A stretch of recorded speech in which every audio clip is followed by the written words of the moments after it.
Boa tarde a todos, boa tarde a todas. Com o quórum devidamente conferido, declaro abertos os trabalhos da 75ª reunião ordinária do Conselho Superior do Ministério Público de São Paulo, reunião do dia 15 de agosto de 2023. Saúdo o nosso corregedor-geral, doutor Motauri Choquete Souza, nossa secretária, doutora Tatiana Vigiane Bicudo. Peço licença para cumprimentar os demais membros deste colegiado, em nome do nosso decano, doutor João Machado de Araújo Neto.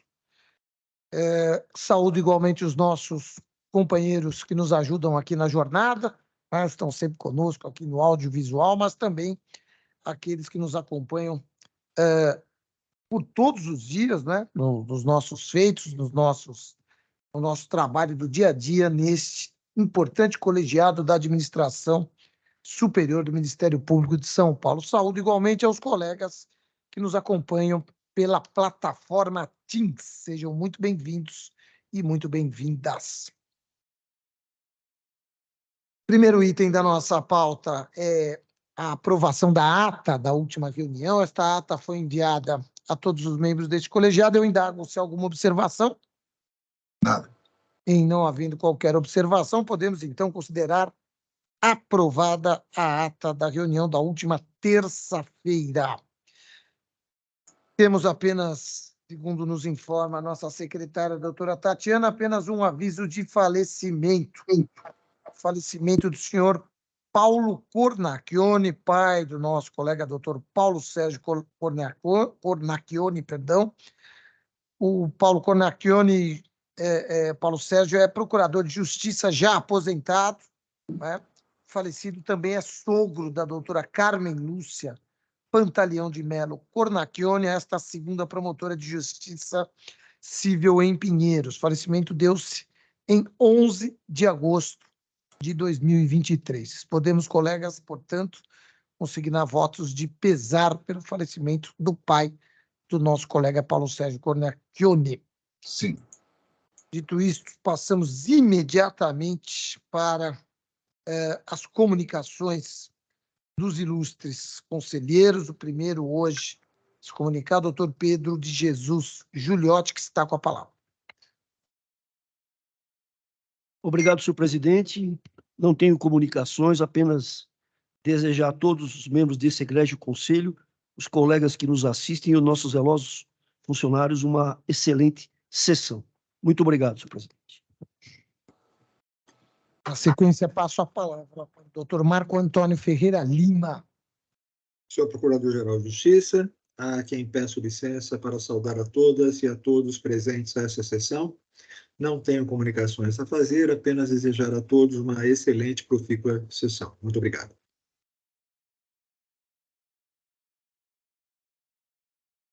Obrigado, doutor Marco Antônio. Na sequência, passo a palavra para o doutor Antônio Carlos da Ponte. Boa tarde a todas e a todos. Eu gostaria inicialmente de saudar os colegas que integram esse colegiado, cumprimentar também os nossos colaboradores, assim como aos ilustres colegas que acompanham de forma remota a nossa sessão. Eu não tenho nenhuma comunicação, apenas quero desejar a todos uma excelente sessão. Na sequência, passo a palavra para o doutor Antônio Calil. Muito obrigado. Eu quero cumprimentar todos e todas na pessoa do nosso procurador-geral. Eu também não tenho nenhuma comunicação e desejo uma ótima reunião. Obrigado. Obrigado, doutor Calil. Na sequência, com a palavra, doutor Jurandir Norberto Marsura. Por favor, doutor Jurandir. Muito obrigado. Inicio cumprimentando Vossa Excelência, doutor Mário Luiz Sarrubo, digníssimo Procurador-Geral de Justiça. Cumprimento também o excelentíssimo Corregedor-Geral, doutor Motauri Choquete de Souza, nossa secretária, conselheira, doutora Tatiana Vigiane Bicudo, nosso decano, doutor João Machado de Araújo Neto. Cumprimento também todos os demais conselheiros aqui presentes, pela ordem de votação, doutor Pedro de Jesus Giuliotti, doutor Marco Antônio Ferreira Lima, doutor Antônio Carlos da Ponte, doutor Antônio Calil Filho, doutor José Carlos Mascari Bonilli e Dr. Saad Maslum. Cumprimento também a todos os que nos assistem, presencial ou virtualmente, e não tenho comunicações a fazer. Muito obrigado, doutor Jurandir. Na sequência, passo a palavra ao nosso decano, doutor João Machado de Araújo Neto. Muito obrigado. Saúdo o senhor Procurador-Geral, doutor Mário Luiz Sarrubo. Saúdo o eminente Corregedor-Geral, doutor Motaurício Guete de Souza. Saúdo a doutora Tatiana Vigiane Bicudo, eminente secretária, em nome de quem cumprimento os demais integrantes deste colegiado. Saúdo também os nossos sempre eficientes servidores, saúdo os demais membros do Ministério Público e todas as demais pessoas que estejam acompanhando esta reunião. Não tenho nenhuma comunicação especial, apenas desejar uma excelente e profícua reunião. Obrigado. Muito obrigado, doutor João Machado. Com a palavra, a nossa secretária, doutora Tatiana Vigiane Bicudo. Saúdo inicialmente o senhor Procurador-Geral, doutor Mário Luiz Sarrubo, o nosso corregedor, doutor Motaurício Choquete de Souza. Saúdo os membros presentes deste conselho, doutor Juliotti e doutor Calil, e os membros que estão à distância, doutor Antônio, doutor Bonilha, doutor Jurandir, doutor Saad e doutor João Machado de Araújo Neto. Cumprimento os nossos servidores e dos nossos servidores e os colegas que nos assistem nessa sessão virtualmente. Não tenho comunicações a fazer, desejando a todos uma boa reunião. Obrigado, doutora Tatiana. Com a palavra, doutor Bonilha, doutor José Carlos Mascari Bonilha. Senhor Procurador-Geral, doutor Mário Luiz Sarrubo, senhor Corregedor-Geral do Ministério Público, doutor Motaurício Choquete de Souza, senhora secretária deste colegiado, doutora Tatiana Vigiane Bicudo, colegas deste conselho, doutores Pedro de Jesus Juliotti, Marco Antônio Ferreira Lima, Antônio Carlos da Ponte, Jurandir Norberto Marsura, Saad Maslum, Antônio Calil Filho e João Machado de Araújo Neto, senhoras e senhores servidores e a todos os que nos acompanham virtualmente. Eu desejo que tenhamos uma excelente tarde de trabalho, uma profícua, muito produtiva reunião. Não tenho comunicações a fazer neste momento e restituo a palavra a Vossa Excelência, senhor presidente, agradecendo por me ter conferido a possibilidade. Na sequência, passo a palavra para o doutor Saad Maslum. Muito obrigado, senhor presidente. Primeiramente, cumprimento Vossa Excelência, doutor Mário Sarrubo, nosso corregedor, doutor Motauri, nossa secretária deste colegiado, doutora Tatiana Vigiane Bicudo, bem assim os demais membros do conselho, doutor João Machado, doutor Juliotti, doutor Marco Antônio, doutor Antônio Carlos da Ponte, doutor Calil, doutor Jurandir Marsura e o doutor Bonilha. Não tenho comunicações a fazer, desejo apenas a todos uma ótima reunião e cumprimento também a todos os demais integrantes do Ministério Público, especialmente aqueles que nos auxiliam na realização das nossas sessões. Muito obrigado. Com a palavra, o nosso corregedor-geral, doutor Motauri. Excelente senhor Procurador-Geral de Justiça, presidente desse colegiado, doutor Mário Luiz Sarrubo, excelente senhora secretária, doutora Tatiana Vigiane Bicudo, peço bem, em nome de Vossa Excelência, saudar a todos os eminentes integrantes desse colegiado, assim como a nossos servidores, aqueles que nos assistem, e também, senhor presidente, até constrangido, né? Não tenho nenhuma comunicação, porque já que ninguém tem, eu também não as tenho em específico. Apenas augurando temos uma excelente sessão, senhor presidente. Obrigado, doutor Motauri. A presidência também não tem comunicações, de maneira que podemos prosseguir com a nossa pauta. Item número 1, reforma do regimento interno do Conselho Superior do Ministério Público. Relatores conselheiros Marco Antônio e SAAD, salvo engano, são destaques, não é isso? Então, Sim. eu passaria a palavra, não sei aí pela ordem, a palavra está com o doutor Saad, doutor Marco Antônio. Os senhores fiquem à vontade aí, quem fala primeiro. O doutor Marco Antônio, É por antiguidade, né, doutor Saad? É o mais velho, é isso? mais velho, mais sábio. O mais velho. Senhor presidente, obrigado pela concessão da palavra.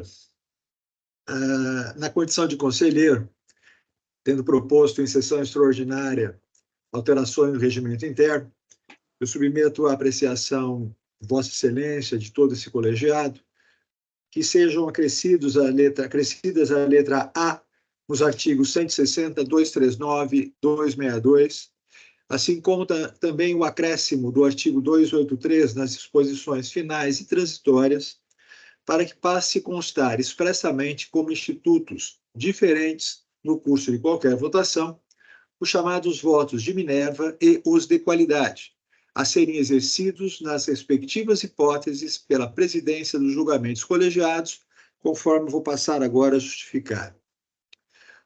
Votos de Minerva e de qualidade têm contornos absolutamente distintos. No voto chamado, ou denominado Minerva, a presidência do colegiado vota somente em caso de empate nos julgamentos, proferindo um único voto, ou seja, ainda não votou. Diferentemente, no voto de qualidade, o presidente sempre vota e com a prerrogativa de votar por mais uma vez, ou seja, seu voto tem peso em dobro. Apenas para acrescentar, essa posição foi extremamente criticada e acabou sendo alvo de tratamento pelo próprio Supremo Tribunal Federal, em julgado não tão distante assim, aonde se interpretou que até haveria uma relativização no que diz respeito à constitucionalidade desse dispositivo, porque seria votar por duas vezes, oportunidade em que o ministro teria, inclusive, se recusado a exercer essa prerrogativa por entender que ela seria uma forma imprópria, ou seria, assim, uma forma abusiva em relação à forma e ao sistema de votação. Pois bem, foi a partir desta circunstância que nós precisamos trazer a diferença, como aponta em meu voto, as diferenças em chamado non-liquid, ainda que guarde proximidade, com o indúbio pro réu, dois institutos igualmente distintos. O chamado non-liquid trata da dúvida razoável, como se dentro de um sistema acusatório, a acusação, em qualquer de suas formas, não conseguiu trazer elementos fáticos ou de direito a demonstrar ou a se demonstrar dentro do sistema acusatório e, portanto, inconclusivos, tanto no aspecto formal, tanto no aspecto material. Enquanto que, para o indúbio pro réu, bastaria dúvida na forma simples e não na sua forma qualificada. O que, na prática, traz substancial diferença em termos, além de meramente comparativos, semânticos apenas, ou seja, não são palavras sinônimas. O benefício do réu afigura-se como limite material intransponível a condicionar o exercício do voto de qualidade pela presidência da sessão, o que não o tornaria diferente quanto aos seus efeitos do voto de Minerva. Desta forma, as alterações propostas são necessárias para se evitar, como já se viu nesse Conselho e já se presenciamos em mais de uma oportunidade, circunstâncias nas quais nós teríamos reconhecido o princípio do indúbio pro societate e em outras, na mesma circunstância, nós teríamos reconhecido o princípio do indúbio pro réu. E exercido de forma indistinta, como se fosse a mesma coisa, tanto o voto de Minerva como o voto de qualidade. Institutos, vou repetir, institutos que são absolutamente distintos, desde quando apontaram na Grécia Antiga, como também apontaram em relação ao antigo pretório e em relação ao antigo direito romano.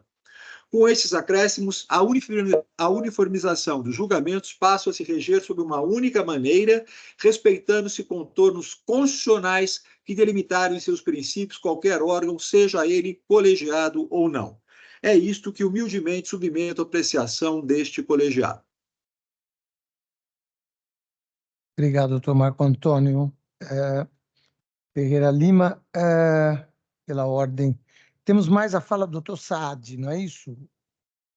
É outro tema, então estamos no tema do doutor Marco Antônio. Melhor. Então, perfeitamente, pede a palavra o doutor Jurandir e doutora Tatiana. Doutor Jurandir, doutora Tatiana havia pedido primeiro, então só pela ordem aqui, por favor. Obrigado. Eu havia lido com bastante atenção o destaque do conselheiro Marco Antônio, mas eu ouso dele discordar. As atribuições do presidente, que estão previstas no artigo 14, inciso 8 do nosso regimento interno, reproduziu a previsão do artigo 35, parágrafo 2º da nossa lei orgânica estadual, que assim estabelece: as deliberações do Conselho Superior do Ministério Público serão tomadas por maioria simples de votos, presente a maioria absoluta de seus membros, cabendo ao presidente também o voto de desempate. O artigo 14, inciso 8º do nosso regimento, por sua vez, ao reproduzir este dispositivo da lei orgânica, determinou que cabe, como atribuição do nosso presidente do Conselho, votar como membro do Conselho e, no caso de empate, dar o voto de qualidade. Ao contrário do que discorreu o relator, não há qualquer impedimento de o presidente do Conselho votar como membro e, havendo empate, dar o voto de qualidade ou de desempate, conforme preceitua a nossa lei orgânica. Tanto assim que a lei orgânica, que na hierarquia das normas é superior ao regimento interno do Conselho, preceitua que cabe ao presidente do Conselho também o voto de desempate. O vernáculo também implica dizer que ele vota como membro e, no caso de empate, também terá o direito ao voto de desempate. Conforme definição do Vademecum Brasil, voto de qualidade é o voto decisivo, que desempata uma votação, normalmente proferido por quem presidir o processo de votação, e com isso votará 2 vezes, a menos que aquele que preside o processo seja impedido a votar. O voto de Minerva, por sua vez, também representa o voto de desempate. O termo veio da mitologia romana, pois Minerva é sinônimo da deusa grega Atena, deusa da sabedoria, que decidiu o julgamento de Orestes por matricídio, quando o júri era composto por 12 atenienses e deu empate. No Supremo Tribunal de Justiça, em que a composição é de 11 ministros, em caso de abstenção, pode haver o voto de empate e o voto de Minerva é feito por seu presidente. Dessa forma, tanto o voto de qualidade quanto o voto de Minerva são sinônimos, não havendo qualquer diferenciação entre eles, conforme, inclusive, ilustrado nos nossos dicionários de língua portuguesa. Aliás, a respeito desse tema, houve a discussão na Câmara dos Deputados, que no dia 7 de julho último, aprovou o voto de qualidade do Conselho Administrativo da CARF, definindo como voto de Minerva do presidente da turma como critério de desempate. Com isso, aprovou-se peso duplo ao posicionamento do presidente da sessão, sempre representante do fisco. Dessa forma, diferentemente do que tenta fazer crer o relator, o voto de qualidade e voto de Minerva são sinônimos, não havendo qualquer distinção entre eles. Diante dos motivos expostos, meu voto é contrário ao do relator, devendo ser mantida a redação original do artigo 14, inciso 8º do nosso regimento interno. É dessa forma que eu voto, senhor presidente. Obrigado, doutora Tatiana. Um voto divergente. Doutor Jurandir Marsura, por favor, com a palavra.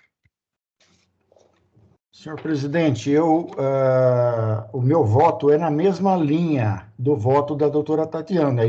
A minha intenção apenas era colocar essa questão como uma preliminar, porque eu entendo que não há possibilidade jurídica de nós sequer votarmos o mérito dessa questão. Por quê? Porque a lei orgânica é expressa, é lei. O nosso regimento interno não pode divergir do que dispõe a nossa lei orgânica. Há que se manter coerência, né?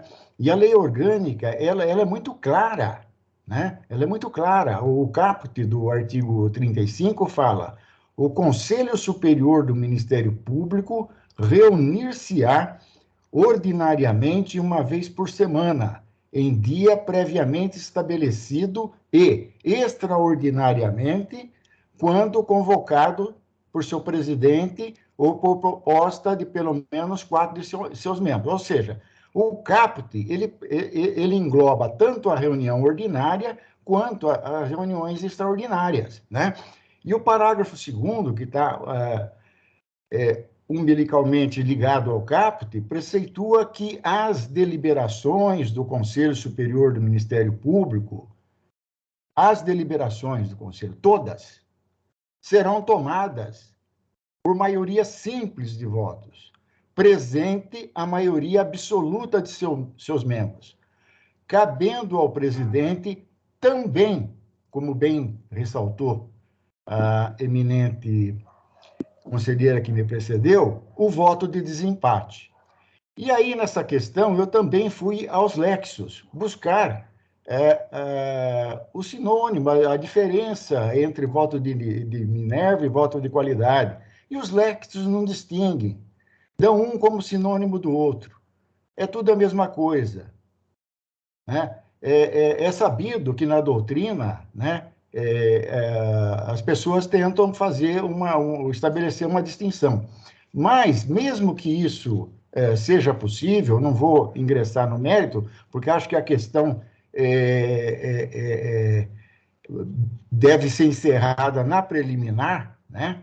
Eu entendo que, para que houvesse viabilidade jurídica de dar seguimento a essa votação, né, a lei orgânica teria que ser modificada. Não há possível, não é possível, não há possibilidade jurídica de se estabelecer uma distinção, né, que a nossa lei orgânica não prevê, né?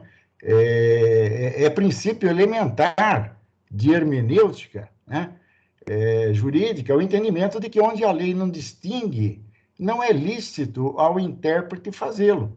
Então, a questão é bem essa. Esse é meu voto. Também já adiantando, eu estou arguindo essa preliminar de impossibilidade jurídica de se estabelecer essa distinção, né? E no mérito, meu voto é contrário, porque eu entendo que não tem essa distinção, e mais, eu entendo que não se deve falar, nós estamos falando aqui de decisões do Conselho, de inquérito civil, não estamos falando de réu, indúbio pro réu. Não existe réu aqui.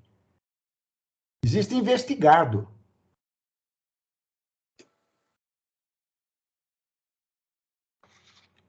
Esse é o meu voto, Excelência. Muito obrigado, doutor Jurandir. Doutor Jurandir, então, apresenta uma preliminar de impossibilidade jurídica. A sequência, passo a palavra para o doutor Antônio Carlos da Prote.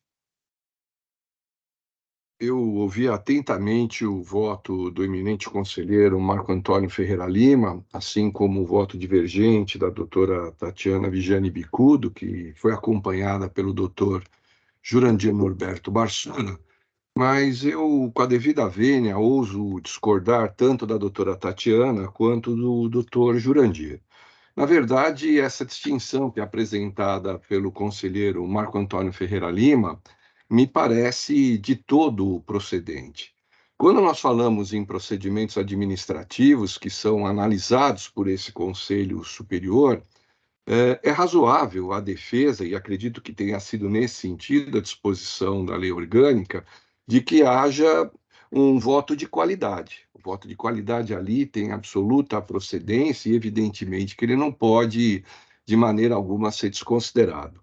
Todavia, quando nós analisamos recursos contra a instauração de inquéritos civis, ou até mesmo estamos avaliando a homologação ou não um pedido de arquivamento de inquérito civil, em havendo empate, não há que se falar, na verdade, em voto de qualidade, muito pelo contrário. Não é? Dizer que nós não julgamos processos judiciais no que se refere a condenar ou absolver alguém é um argumento interessante, mas nós não podemos esquecer que a instauração de um inquérito civil, ela exige justa causa, assim como um eventual arquivamento de um procedimento de tamanha magnitude vai exigir fundamentação. A partir do momento em que há um empate no que se refere ou ao provimento do recurso, ou eventualmente a uma situação de não homologação, me parece que esse empate deve beneficiar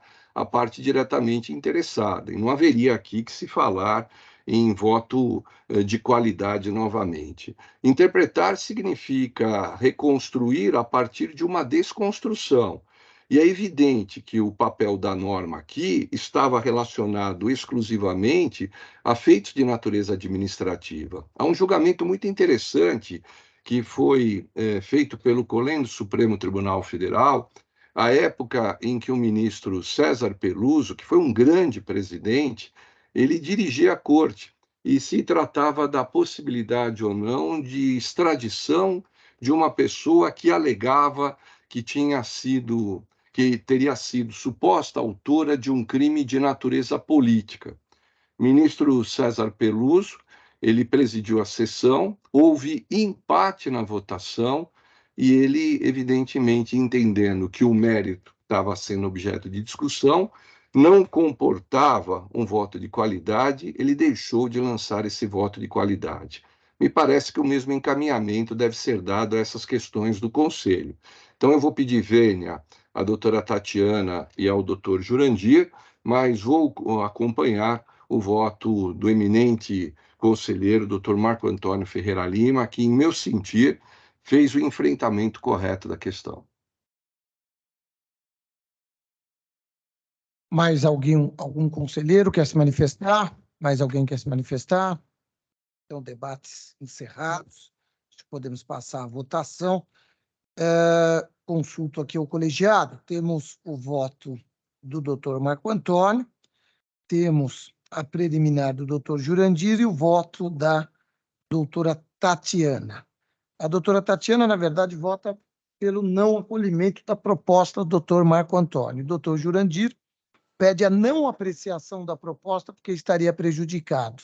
Então, teremos que fazer, em tese, 3 votações. Não é?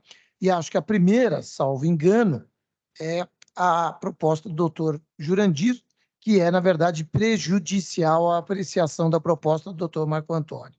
Então, colegas, está em votação, eu vou abrir votação para a apreciação do voto do doutor Jurandir Norberto Marsura, que em sede de preliminar entende não deva sequer ser apreciado por contrariar a lei orgânica o voto do doutor Marco Antônio Ferreira Lima. O primeiro a votar é o doutor Pedro de Jesus Giuliotti.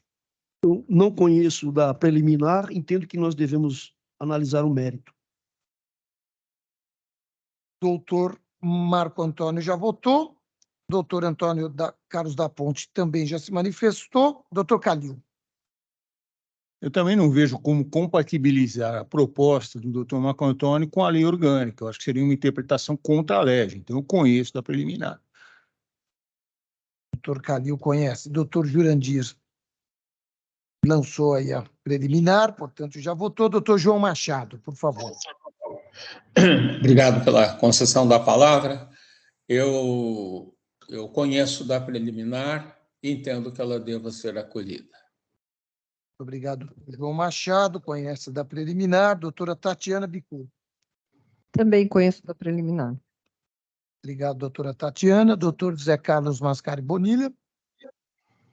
Senhor presidente, colegas de colegiado, eu ouvi com muita atenção, evidentemente, os votos que foram proferidos pelo relator, o voto divergente da senhora secretária, em especial, nesse momento, o voto do conselheiro Jurandir, ao qual adiro completamente.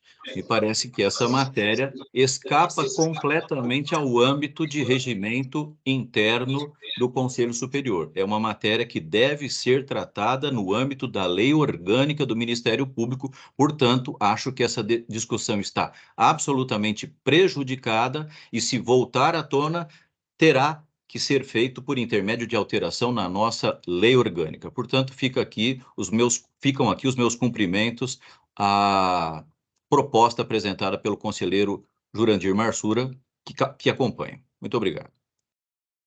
Muito obrigado, doutor Bonilha. Na sequência, passo a palavra para o doutor Saad Mazlum.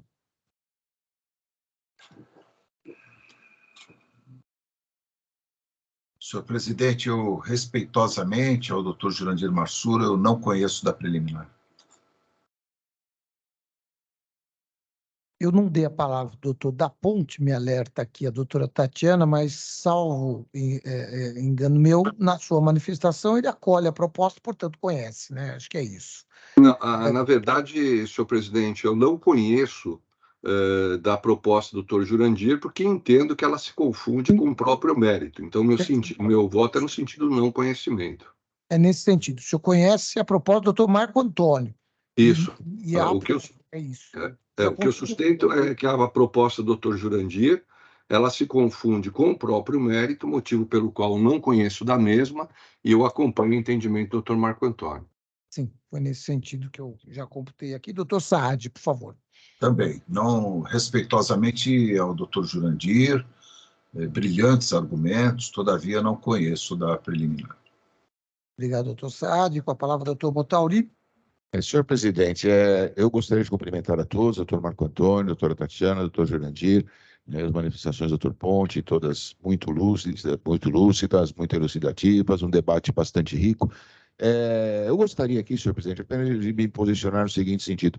No primeiro momento, eu concordo com a colocação do doutor Ponte no sentido de que a preliminar se confunde com mérito, né? Mas como estamos votando separadamente os temas, em verdade, eu penso que nós poderíamos suplantar a preliminar. Mas já prosseguindo, senhor presidente, com a devida vênia, eu acompanho o lúcido voto, com todo o respeito do eminente relator, acompanho o lúcido voto da doutora Tatiana, também secundada brilhantemente pelo doutor Jurandir, e vejo o seguinte, eu vou fazer aqui uma analogia com o inquérito policial, né? Nós temos na fase de inquérito policial o indúbio pro societate, né? Por que no inquérito civil nós teríamos o indúbio pro réu? Haveria uma incoerência lógica e sistêmica com a devida vênia entre mecanismos que são investigatórios a cargo do Ministério Público em áreas distintas, e nós temos que zelar por essa paridade. Demais disso, senhor presidente, eu vejo que nós não podemos aqui discutir se há voto de qualidade ou não há voto de qualidade, a partir do momento em que, se negarmos esse voto de desempate, né, ou dissermos que a presidência tem direito a apenas um voto, nós estaríamos cerceando o seu direito de voto inicial enquanto integrante deste colegiado, né? Então, eu não vejo com a devida vênia como acolher-se a manifestação, com todo o respeito do doutor Marco Antônio. Entendo que a preliminar se confunde com o mérito, mas por uma questão de agilidade, então, né, apesar, a despeito de entender que nós deveríamos apreciar sob o mérito o pedido, eu já percebi que haverá prevalência do entendimento de que não devemos conhecer, e apenas por uma questão semântica, então eu voto no sentido de não conhecimento, senhor presidente. Doutor Motauri vota pelo não conhecimento, acolhendo a proposta do doutor Jurandir, que eu acolho também pelo não conhecimento. Pelo resultado aqui, então, são 7 votos pelo não conhecimento da proposta do doutor Marco Antônio, 4 votos pelo conhecimento da proposta, que fica, então, não conhecida por maioria deste colegiado. Dando sequência aos trabalhos, eu passo a palavra ao doutor Saad Mazlum para a apresentação do seu voto.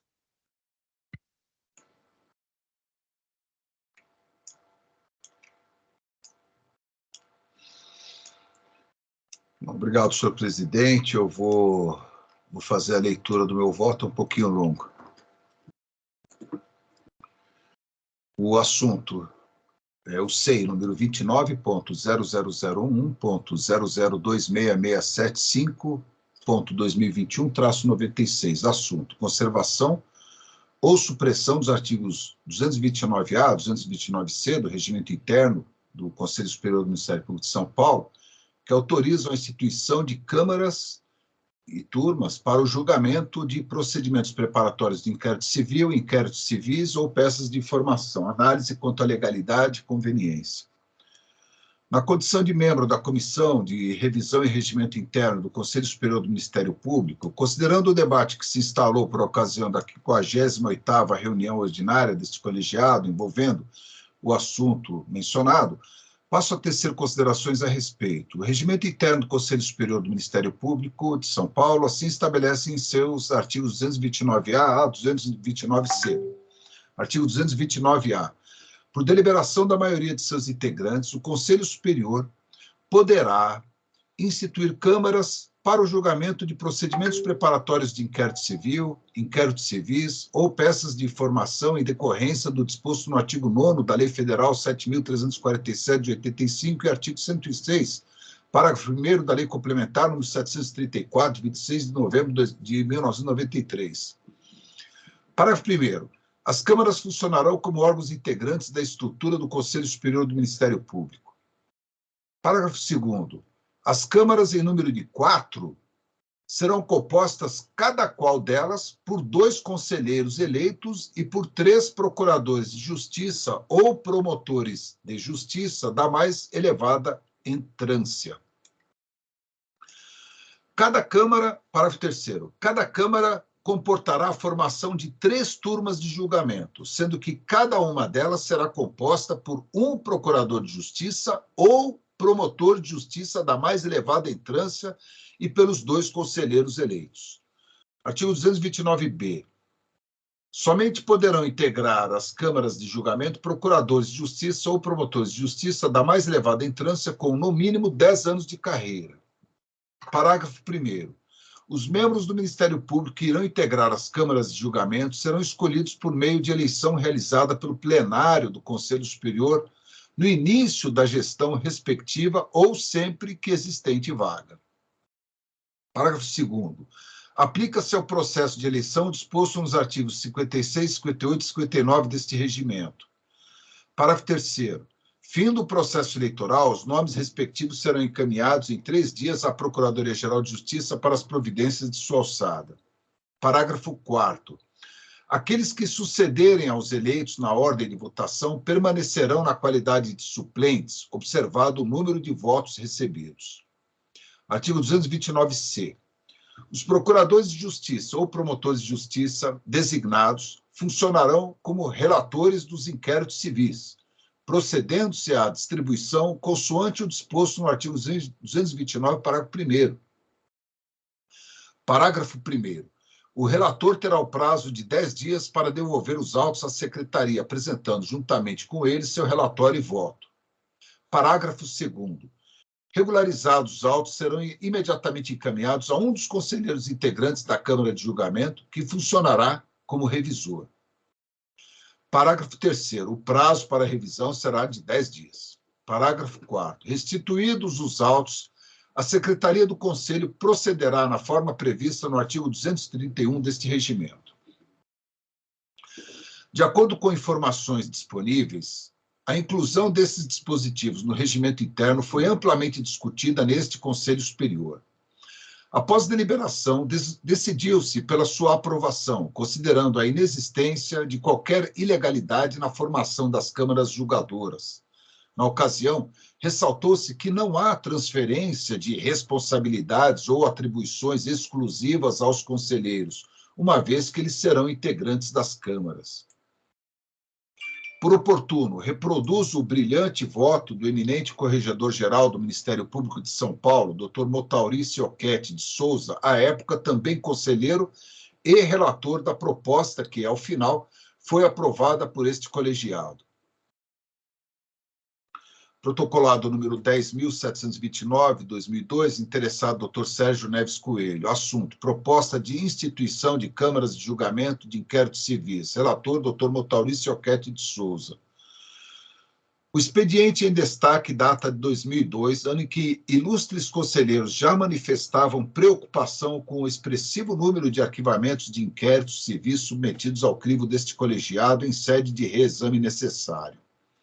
À época, como se observa de folhas 4, havia, segundo levantamentos realizados pela Corregedoria-Geral do Ministério Público, cerca de 20.000 inquéritos civis em curso.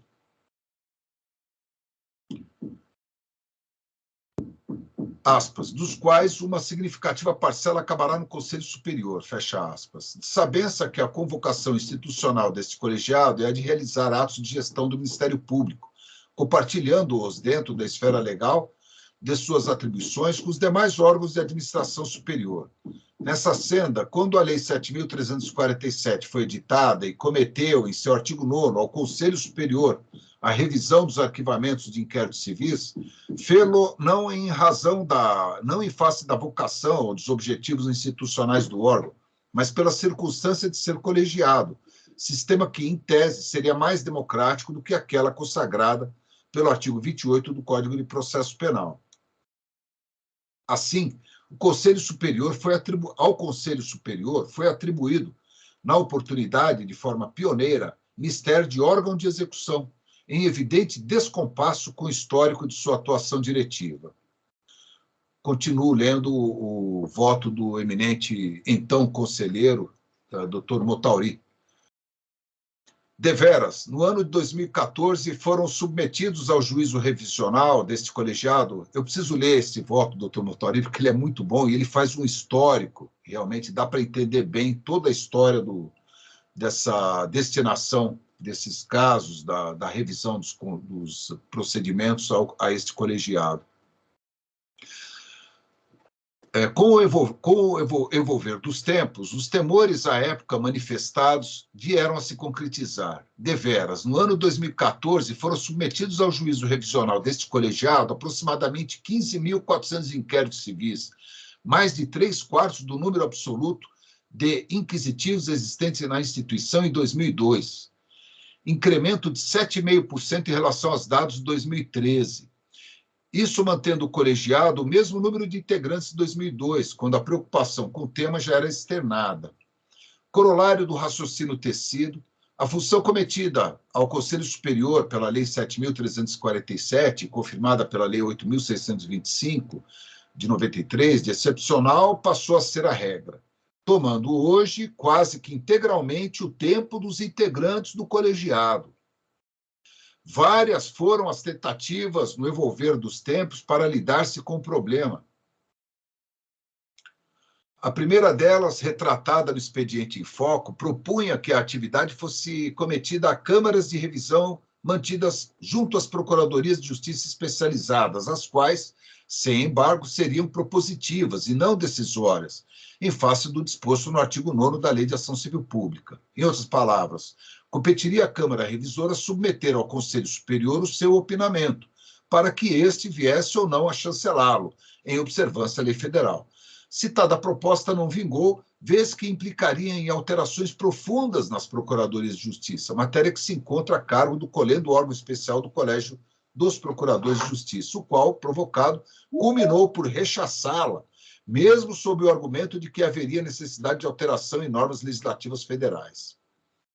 Surgiu após a ideia do voto oral, em substituição ao escrito, a qual foi efetivamente concretizada, perdurando ao largo de várias gestões do colegiado.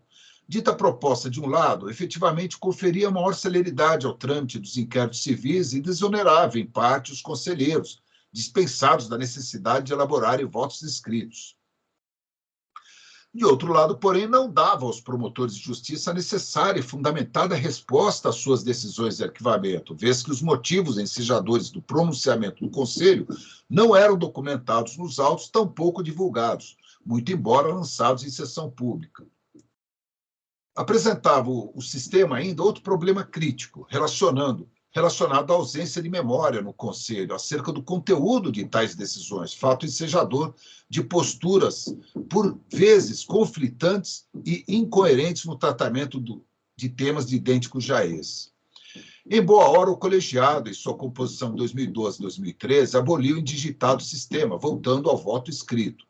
Para tanto, o Conselho teve que estruturar-se pela lotação de analistas de promotoria e pela designação, por ato do seu Procurador-Geral de Justiça, de 4 promotores de justiça para prestarem serviço junto ao colegiado. Tais providências, além de permitirem que os promotores de justiça tivessem efetivo retorno do trabalho realizado, mostraram-se fundamentais para que o Conselho voltasse a apresentar coerência em suas decisões ante o conhecimento das respectivas motivações. Na atual gestão, ainda em busca de harmonia e coerência, a assessoria jurídica do colegiado passou a atuar indistintamente junto aos conselheiros, vinculados diretamente à secretaria. Dita alteração estrutural, como afirmado, tem por objetivo reduzir descompassos entre decisões advindas do órgão acerca do mesmo tema, com o mote de propiciar estabilidade na atuação dos membros do Ministério Público, que passam a conhecer qual a postura do colegiado em relação a determinados fatos. Citado aspecto, aliás, é de fundamental importância, vez que o Conselho Superior, no exercício da atribuição que lhe é cometida pelas leis federais, possui inequívoca e inquestionável responsabilidade na condução das políticas institucionais na seara dos interesses difusos e coletivos, circunstância que comete ao juízo revisional exercido relevância ímpar a demandar, de sua parte, cuidados excepcionais. A singela manutenção do sistema vigente, no entanto, encontra-se esgotada. Deveras, o Conselho julga hoje, quando do voto do eminente relator, Dr. Motauri, em média, de 350 a 400 inquéritos civis por sessão. Cada conselheiro responsabiliza-se por volume próximo a 2.000 inquisitivos por ano. Cada promotor de justiça assessor tem recebido por volta de 80 a 100 investigações por semana, todas da área do patrimônio público de extrema sensibilidade. Outrossim, o inquérito civil em face do volume permanece hoje cerca de 4 meses no Conselho Superior para o exercício do juízo revisional, ressalvo-se casos em que haja compromisso de ajustamento de conduta, cujas análises são priorizadas, assim como os recursos, cuja distribuição é imediata e o julgamento invariavelmente ocorre em prazo que não suplanta aos 15 dias. Ao pensar em alternativas, o colegiado deliberou pedir ao senhor Procurador-Geral de Justiça a designação de mais um promotor de justiça assessor,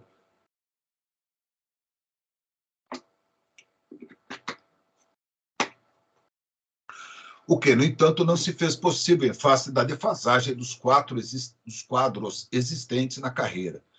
Como opção, dispôs-se o senhor Procurador-Geral a designar, sem prejuízo de suas fainas diárias, promotores de justiça para prestarem serviços junto ao colegiado em sistema de mutirão, o que culminou por ser rejeitado, vez que tal forma de atuação poderia comprometer a tão desejada estabilidade e harmonia nas decisões advindas do Conselho. Sem embargo, ainda que possível a designação de um 5º promotor de justiça assessor, de ver que tal medida seria meramente paliativa, vez que, inexoravelmente, levaria, no evolver dos tempos, a constante incremento do número. Necessário, assim, prever-se mecanismo estável que efetivamente propicie a este colegiado dar cabo da demanda revisional, sem abdicar do voto escrito e da coesão de seus pronunciamentos, indispensável para conferir-se a estabilidade.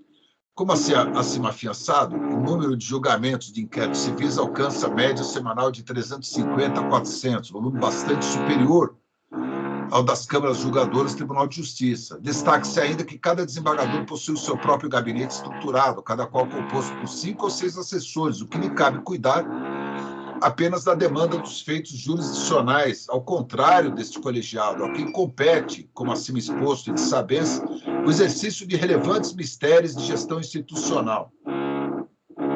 Nessa ordem, o ideal seria contar cada conselheiro com uma estrutura humana de apoio própria e em número suficiente para o exercício da função revisional, sem prejuízo das demais atribuições que lhes são impostas por lei.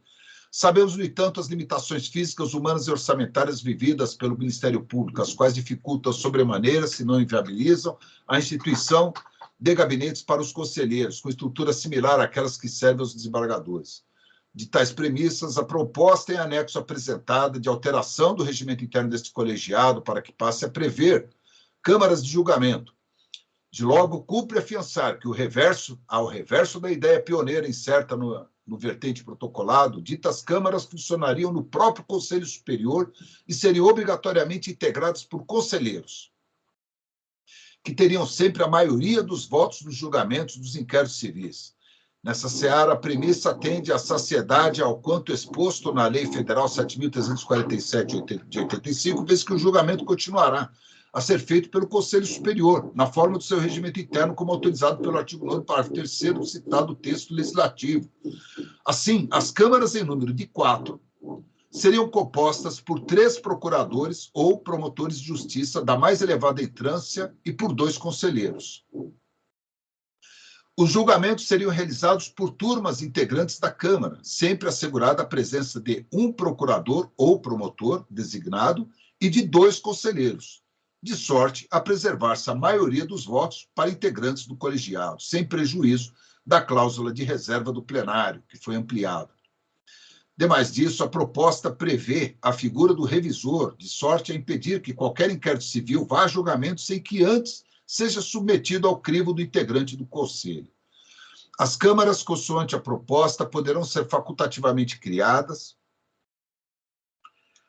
e integram a estrutura do Conselho Superior, em observância ao indigitado dispositivo da Lei Federal, dispensada qualquer alteração legislativa. Outro sim, é matéria de trato exclusivo deste colegiado, por dizer respeito ao exercício de atribuição que lhe é privativa. Assemelha-se à vertente proposta em tudo àquelas advindas dos tribunais, e que dizem respeito à partição interna da pertinente competência, inclusive com a possibilidade da instituição de novos órgãos fracionários. À guisa de exemplo, cito a resolução número 590 de 2013 do Tribunal de Justiça de São Paulo, que instituiu câmaras extraordinárias criminais, compostas por 3 juízes designados e 2 desembargadores, em real simetria ao sistema ora proposto. Citada resolução foi objeto de questionamento junto ao CNJ, no procedimento número tal, sede em que a sua adequação ao ordenamento jurídico pátrio foi, à unanimidade, reconhecida, inclusive com escudo em precedentes advindos do Supremo Tribunal Federal e do Superior Tribunal de Justiça. Esses os fundamentos da proposta em anexo, indispensável para o bom andamento do serviço do Conselho Superior, observando que o seu objetivo não é o de imediata instituição das câmaras, o que dependerá de ulterior e específica deliberação deste colegiado, consoante seus termos, mas o de passar a prever, na senda regimental, a possibilidade de sua constituição, suprindo-se etapa administrativa prévia indispensável para que o tema possa ser eficazmente discutido em momento futuro. Fecha aspas, esse foi o voto do eminente conselheiro Dr. Motauri Sioquete, hoje desempenhando aqui brilhantemente a atividade de corregedor-geral do Ministério Público. Pois bem, prossigo eu. Os fundamentos do respeitável voto permanecem bastante atuais, especialmente no que se refere às dificuldades enfrentadas por este colegiado para dar vazão ao elevadíssimo volume de feitos que diariamente aqui aportam, merecendo atualização apenas os números de procedimentos que são julgados, que agora alcançam uma média de 540 por sessão, média baseada nas últimas 9 sessões realizadas por este Conselho. Além disso, os fundamentos legais e jurídicos invocados no respeitável voto mostram-se integralmente procedentes. As câmaras que compõem a estrutura do Conselho Superior são obrigatoriamente formadas pelos conselheiros eleitos pela classe, que detém a maioria dos votos nas decisões dos procedimentos investigatórios. E como salientado no respeitável voto, essa abordagem está em conformidade com o artigo 9º, parágrafo 3º da Lei 7.347 de 85, que atribui ao Conselho Superior a responsabilidade de julgar as promoções de arquivamento, aspas, conforme dispuser o seu regimento. Fecha aspas. Nesta linha, o regimento interno prevê a criação de 4 câmaras compostas por 3 procuradores ou promotores de justiça de maior experiência e 2 conselheiros. Cada câmara será composta por 3 turmas de julgamento, sendo cada uma delas composta por um procurador de justiça ou promotor de justiça, da mais elevada entrância, e por 2 conselheiros eleitos. Os julgamentos são conduzidos por essas turmas, assegurando que a maioria dos conselheiros eleitos pela classe esteja presente em sua composição. Além disso, a proposta inclui a figura do revisor, necessariamente um dos conselheiros integrantes da Câmara de Julgamento, para revisar os procedimentos investigatórios antes de serem submetidos a julgamento.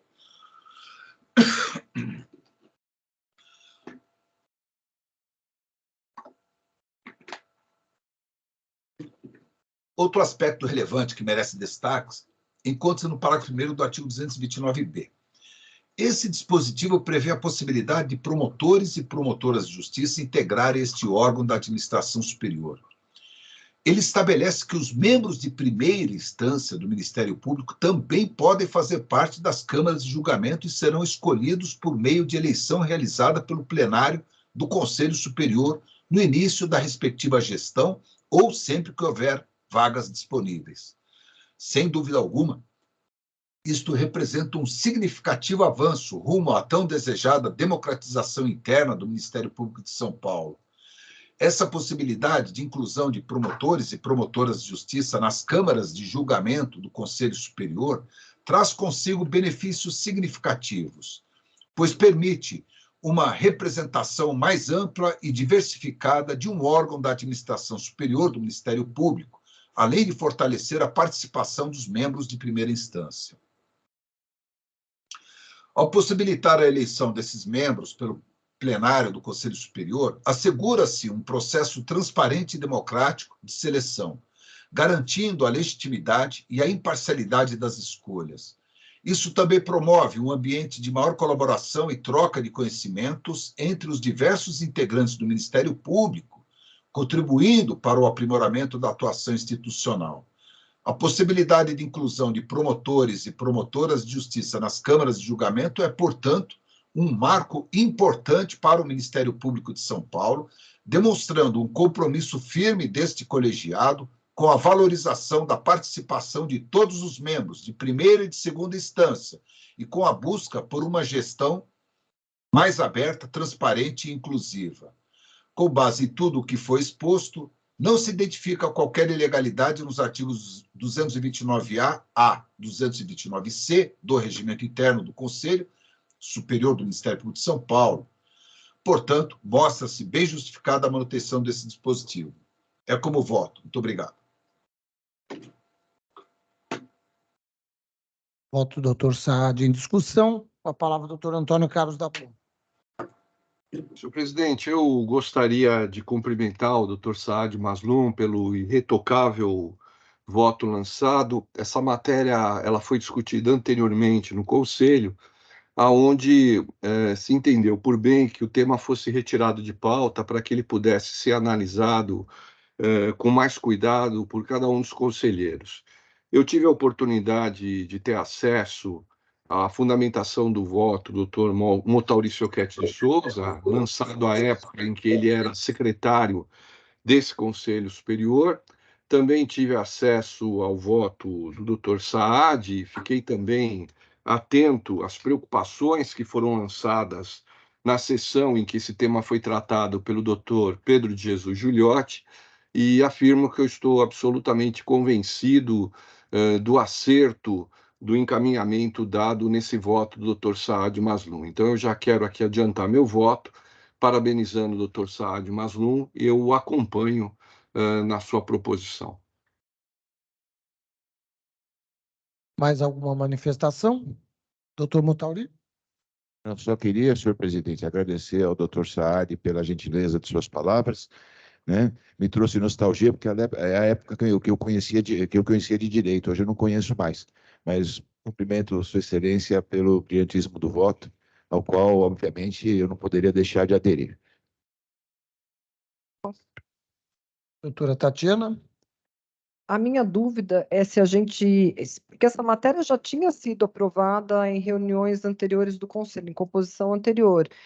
O que não foi feito é a implementação dela, né? Que depende da decisão dos conselheiros assim que eleitos. Então, eu entendo que há uma preliminar, porque já está aprovado. Não cabe a nós aprovarmos uma coisa que já está aprovado. Então, mas, se me permite, doutor... Pois não, doutor Saad. A questão é que surgiram posições no sentido de retirar isso do regimento interno, não é? Então, houve a necessidade de se discutir isso. Vamos retirar, né, ou não? Então, daí a distribuição para que eu, como eu era favorável à manutenção, para eu reforçar com fundamentos, talvez, outros fundamentos, além daqueles bastante sólidos já colocados pelo Dr. Motauri, e defender a manutenção desses dispositivos. Porque o que está em discussão é que nós vamos retirar ou não, vamos suprimir esses dispositivos, né? Entendi. Então, nesse sentido, pelas boas razões já expostas pelo senhor e também pelo Dr. Motauri no voto, eu também entendo que é uma forma de se democratizar a instituição, de os colegas poderem participar, de a gente ter também, hoje em dia nós temos os PGAs já construídos regionalmente, essas câmaras vão trazer as especificidades de cada região do Estado. Então, eu sou plenamente favorável à manutenção desses dispositivos no nosso regimento interno. Obrigada. Muito obrigado, doutora Tatiana. Doutor Jurandir Marsura tinha pedido a palavra. Senhor presidente, eu havia pedido a palavra porque a minha fala ia também na mesma linha do que a doutora Tatiana acabou expondo aí. Que, na verdade, não se trata de implementar essas câmaras, que, em princípio, caberia a nova gestão no próximo biênio. Na verdade, houve uma proposta de supressão desses dispositivos, e é isso que nós estávamos discutindo. Por quê? Porque com isso aí, com a manutenção, né, e futura implementação, se é que um dia vai ser implementado, talvez seja, nós vamos retirar da carreira 12 promotores da mais alta entrância ou 12 procuradores de justiça, né?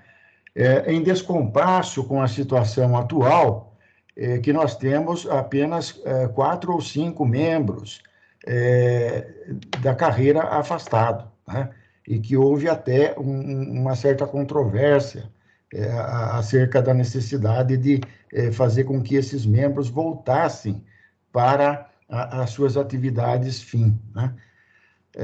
Então, eu indago, né, se não está havendo uma certa incoerência, né, a gente querer, num determinado momento, tirar esses membros, né, valorosos, que tanto que prestam bom serviço, né, e agora substituir esses 4 ou 5 membros por 12, né, e mais que isso ainda, estabelecer um voto de revisor que vai aumentar ainda mais o serviço. Então, a questão envolve um pouco o mérito da própria proposta que está ali.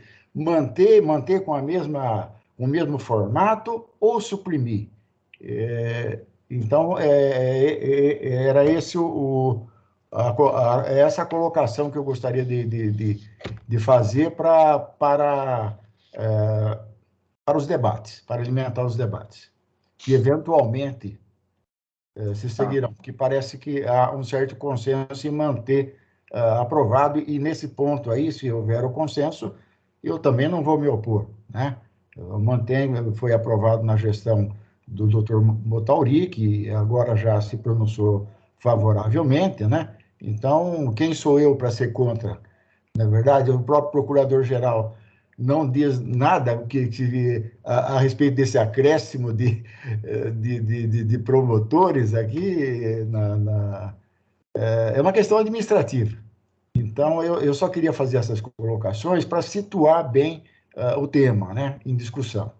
Tá? Mas eu já antecipo que, se houver consenso, eu não vou discordar também. Obrigado, doutor Jurandir. Eu vou manifestar o final, doutor Jurandir. Na verdade, eu nem me manifestei a respeito ainda sobre esse tema, mas vou manifestar o final. Na sequência, passo a palavra para o doutor Pedro de Jesus Giuliotti. Inicialmente, para responder ao doutor Jurandir, essa proposta não é para hoje, nem para amanhã, é para o futuro. E que se aguarde que, no futuro, o Ministério Público tenha quadros suficientes para compor essas câmaras. Então, ela só vai constar no regimento que já foi aprovado, né? Inclusive com o voto do Procurador-Geral, quando fazia parte do Conselho, o doutor Sarru também votou favoravelmente a proposta do doutor Motauri. Então, é uma proposta para o futuro. No futuro, com certeza, nós teremos quadros para implantar essas câmaras. Eu queria parabenizar o doutor Saad pelo excelente voto, ora proferido. Também o doutor Motauri, que foi o que formulou o voto que criou as câmaras, mas eu não podia deixar de parabenizar o doutor Sérgio Neves Coelho, que foi o procurador que lançou a proposta.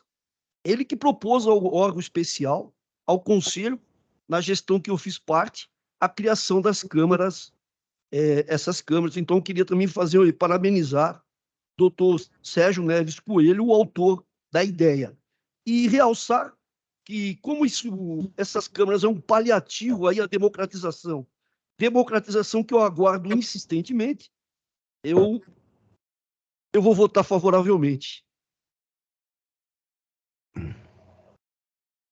Doutor Bonilha, por favor.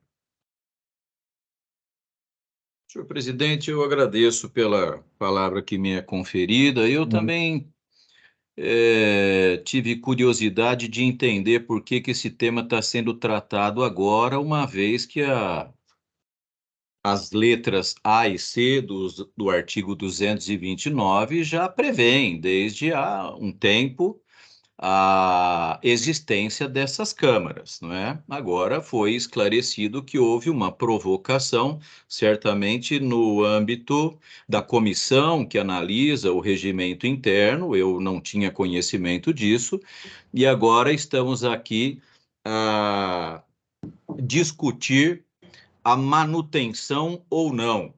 Como eu não sabia que tinha havido essa provocação, fiquei curioso para saber por que é que isso está sendo discutido agora e se desde a época em que o conselheiro, então conselheiro, hoje corregedor-geral, Dr. Motauri, havia apresentado essa proposta que tinha sido, naquele procedimento da relatoria, salvo engano, do Procurador de Justiça Sérgio Neves Coelho, aprovado. Eu, evidentemente, sou amplamente favorável à participação de promotores e de promotoras e da implementação dessas câmaras. Não por uma das razões apontadas pelo voto, qual seja volume de serviço. Decididamente não é por esse motivo, porque um membro do Conselho Superior não trabalha mais do que procurador de justiça das procuradorias de justiça e seguramente também não trabalha mais do que promotor e promotora de justiça que oficia na primeira instância. A realidade desenhada no pronunciamento do Dr. Motauri naquela ocasião foi substancialmente alterada e hoje este colegiado é dotado de um quadro de assessores muito bem qualificado e numeroso, que auxilia em grande medida o trabalho de cada um dos conselheiros. Portanto, não será a pretexto de ter carga exagerada de serviço que haverá necessidade de chamamento de promotores e de promotoras para auxiliar no serviço deste conselho, porque, volto a dizer, ninguém aqui deste colegiado, nas funções de conselheiro, tem carga superior à carga atribuída a procuradores e promotores de justiça. Eu quero fazer questão de deixar isso consignado, porque esse argumento não me convence de volume de serviço. No entanto, a participação de promotoras e de promotores, evidentemente, é muito bem-vinda, e como disse o conselheiro Giuliotti, enquanto se aguarda a alteração da lei orgânica para permitir que promotores e promotoras venham a integrar na condição de membros do Conselho, enquanto se aguarda eventual alteração legislativa, será quase que uma medida, como batizado pelo conselheiro Giuliotti, paliativa para admitir a participação desses promotores. Eu deixo aqui, portanto, o meu pronunciamento no sentido favorável à instituição, à manutenção dessas câmaras, evidentemente, fazendo-se as ressalvas que acabei de fazer. Muito obrigado pela oportunidade. Muito obrigado, doutor Bonilha. Doutor Saad Mazlum.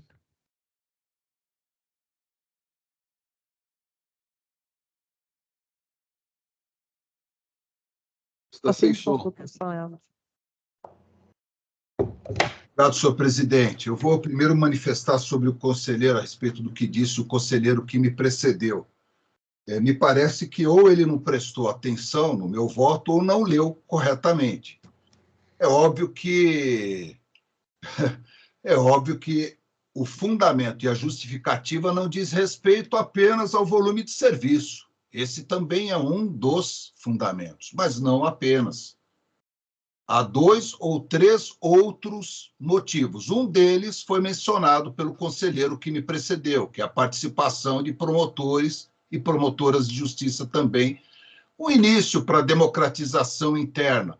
É óbvio que nós não vamos ficar por aí. Vamos continuar lutando para que o Conselho Superior do Ministério Público, para que haja uma alteração legislativa em âmbito federal, para que promotores e promotoras possam concorrer a essa atividade no Conselho Superior do Ministério Público. Mas já é um passo, já é um significativo passo e nós temos que dar esse passo à frente. Portanto, eu recomendo que se leia melhor o meu voto. No que diz respeito ao eminente conselheiro, doutor Jurandir Marsura, que eu respeito muito também, não há uma incoerência, na verdade, são situações diferentes, né? Aqui nós temos a participação efetiva de promotores e promotoras, ou seja, nós estamos agregando a este colegiado o conhecimento, conforme um dos fundamentos também colocados no meu voto, estamos agregando a esse colegiado o conhecimento de promotores que atuam, que estão na lida diária, estão participando de investigações ou há pouco participavam e que vão trazer essa experiência, portanto, para o colegiado. E como foi bem colocado pelo doutor Giuliotti, aqui, nós só não solicitamos a implementação disso, porque já estava vigente o regimento interno nessa parte, justamente por causa da ausência, da falta de promotores, de toda essa carência e tudo mais, né? Mas, para frente, sim, nada impede que se implemente.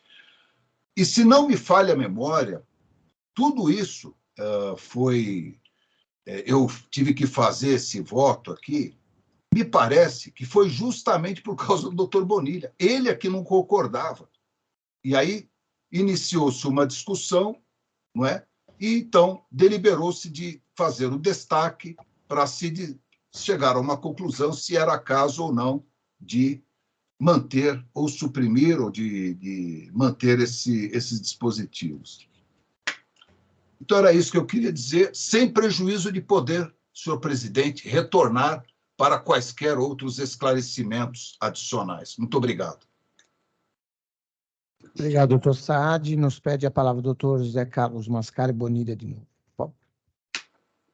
Senhor presidente, eu agradeço uma nova oportunidade. Com muita humildade, eu recebo aqui a recomendação e o alerta apresentado pelo conselheiro, doutor Saad Maslum, para que eu leia com atenção e para que ouça com atenção. Eu recebo com bastante humildade, doutor conselheiro Saad Maslum, mas quero dizer que isso não se aplica a mim, porque não me falta seriedade e muito profissionalismo para acompanhar com atenção cada palavra proferida por cada um aqui neste conselho e para ler cada palavra escrita em cada um dos votos. Eu não me distraio, não me deixo perder a atenção e nem o foco, portanto, eu agradeço enormemente a sua grandeza, sua gentileza de me recomendar a leitura com atenção e ouvir com atenção, mas seguramente isso não se deve dirigir a mim, porque não me cabe com toda a humildade. Tanto que fui claro ao dizer que um dos argumentos apresentados no voto do então conselheiro Dr. Motauri Choquete de Souza apontava volume exagerado de serviço, situação que não se retrata e não se reproduz na atualidade. Quando eu falei a respeito de volume de serviço, eu me referia ao voto que foi lido por Vossa Excelência, que tomou grande parte do seu voto, reportando-se às considerações apresentadas pelo conselheiro Motauri Choquete. Apenas para fazer esse esclarecimento é que eu pedi novamente a palavra. Agora, não me consta absolutamente que eu tenha em algum momento me manifestado contrariamente à implantação de câmaras. Eu gostaria que o senhor aqui pudesse apresentar algo formal em algum foro, em alguma seara em que eu tenha apresentado questionamento a respeito da implantação dessas câmaras. Não me consta que isso tenha acontecido e essa insinuação de Vossa Excelência que eu sou contrário não tem seguramente a menor plausibilidade. Eu agradeço a todos, lamento se esse debate nesses termos causa algum constrangimento em respeito até aos que nos assistem, mas esses esclarecimentos se fazem de rigor para o estabelecimento, evidentemente, recuperação da verdade. Muito obrigado, senhor presidente, colegas conselheiros, e eu devolvo a palavra à presidência. Pediria aos senhores conselheiros nós pudéssemos encerrar o debate, então eu passo a palavra ao doutor Saad Mazlum. Muito obrigado, doutor Bonilha. Obrigado, senhor presidente. Apenas para agradecer o acolhimento pelo eminente conselheiro que me precedeu, ao acolhimento da minha recomendação. Muito obrigado. Isso, acho que podemos votar, né? Eu quero também me manifestar a respeito aqui rapidamente. Em primeiro lugar, o tema veio a debate porque houve, salvo engano, uma proposta aí de supressão deste dispositivo do regimento, não é? Mas eu quero aqui, ficaria até incoerente da minha parte, votar em sentido contrário, porque assim votei acolhendo a proposta em 2014, é isso, doutor Motauri? Ou 2015? 2015, também acolhendo a proposta, mas consignando, evidentemente, que isso demandaria uma mudança completa de estrutura do Conselho Superior, como bem apontou o doutor Jurandir Norberto Marsura, não é? E o que, na verdade, estamos votando é a manutenção de algo que já está no nosso regimento, que também, na minha opinião, poderia ser mantido para num debate futuro, envolvendo uma mudança muito grande de estrutura neste colegiado, pudéssemos deliberar, ou esta gestão, ou a próxima, enfim, teríamos que pensar a respeito de como isso poderia ser implantado. De maneira que eu também fico com a proposta inicial, na verdade, não, porque não havia nenhuma proposta, salvo engano, escrita no sentido de supressão. Então, eu acolho o voto do eminente relator, do eminente proponente, doutor Saad, para que seja mantido, sem nenhuma alteração no regimento no que pertine a este tema das câmaras setoriais. Aí, não é? Eu coloco em votação, eu indago, alguém vota em sentido contrário? Não, aprovado. Da minha parte, está aprovado. E futuramente, né, eu até me comprometo aqui pela Procuradoria-Geral de Justiça, pedir que se faça aí um exame de como poderia ser feito, até, doutor Jurandir, é muito importante a sua fala no sentido de que seria necessário que viessem pelo menos mais 12, mais de 10 novos membros para esse colegiado. Acho que é o caso até de estudarmos, não é? E temos que pensar bem nisso, porque vem aí o novo modelo de artigo 28, já está aprovado no órgão especial do Colégio de Procuradores, a criação também de câmaras regionais para os arquivamentos de inquéritos policiais. A nossa previsão para aquele caso é de que não haja afastamento, não haja exclusividade para o trabalho, né? Que talvez possa ser uma opção aqui, mas apenas a título de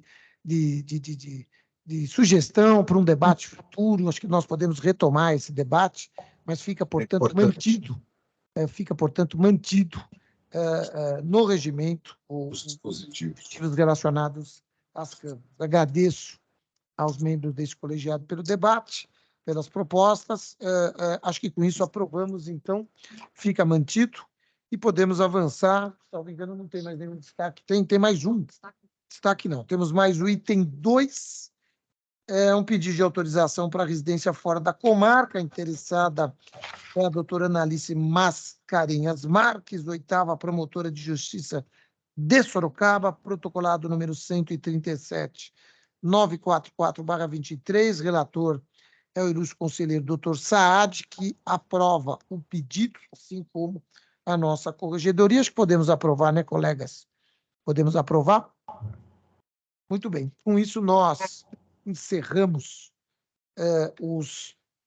primeira etapa destes trabalhos deste colegiado. Eu peço, Vênia, para deixar a sessão. Tenho uma viagem à Vitória do Espírito Santo agora, por volta de 17 horas.